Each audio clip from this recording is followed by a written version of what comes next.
Оландықтар ұлттық аспаппен танысты. Бүгін Астана қаласындағы Сағадат Нұрмағамбетов атындағы әскери колледжінің кадеттері өнер мұражайына барды.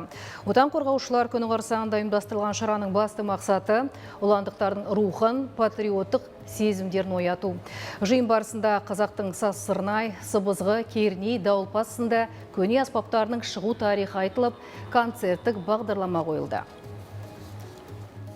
Барынша қазақтың мол музыкалық мұрасының ішіндегі әскери соғыс жорық уақытында пайдаланған аспаптарды көрсетуге тырыстық. Және таңдаған шығармаларымыз жастарға келешек болашақ үлкен тұлғаларға рух беретін арнайы шығармаларды орындап шықтық. Біздің де мақсатымыз сол қазақтың музыка аспаптарын дәріптеу болатын. Ата-бабаларымыз кезінде ойнаған көптеген аспаптарды көрсетті.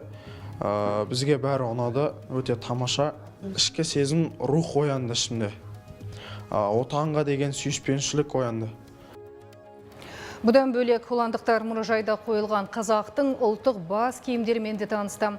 Шағын залда сәукеле, тақия, бөрік сынды бас киімдердің бірнеше түрі қойылған.